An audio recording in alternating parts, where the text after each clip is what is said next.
આ વચ્ચે એક મોટા સમાચાર પ્રાપ્ત થઈ રહ્યા છે। રાજકોટમાં ભાજપના નેતાનું જમીન કૌભાંડનો દાવો। બાબુભાઈ માટિયાના જમીનના ખુલાસા થઈ શકે છે।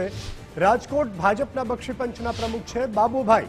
મલિયાસણ પાસેથી 9 વીઘા જમીનનો વિવાદ છે। 7 કરોડની આ જમીન ખાલસા કરવા કલેક્ટરનો આદેશ। પ્રીમિયમ અને મંજૂરી વગર જમીન વેચી દેવાનો પણ દાવો કરવામાં આવી રહ્યો છે। આ સમગ્ર ઘટના બાદ હાલ બાબુભાઈ માટિયાનું નિવેદન સામે આવી રહ્યું છે। મેં ભૂલ કરી છે તો મેં સ્વીકારી પણ છે। પ્રીમિયમ ભર્યા વગર જમીન વેચી તમારી ભૂલ હોવાની બાબુભાઈએ વાત કરી છે। તો પ્રીમિયમ અને મંજૂરી વગર જમીન વેચી દેવાયો હોવાનો પણ દાવો કરવામાં આવી રહ્યો છે। પ્રીમિયમ અને મંજૂરી વગર જમીન વેચાયા બાદ તેઓએ માફી પણ માંગી છે। કલેક્ટરના અનુસાર જમીન જે મહેસૂલી કલમ મુજબ જમીન સાથળની જમીન હતી, એમાં મારે 7% જ ભરવાનું હતું। એના બદલે મેં દસ્તાવેજ કર્યું, મારી ભૂલ હતી। એટલે સરકારે એનું કામ કર્યું છે। મારી ભૂલ હતી, મેં સ્વીકારી છે। હવે મને જમીન મળવા માટે મારે 37(2) કેસ લડવાનો છે।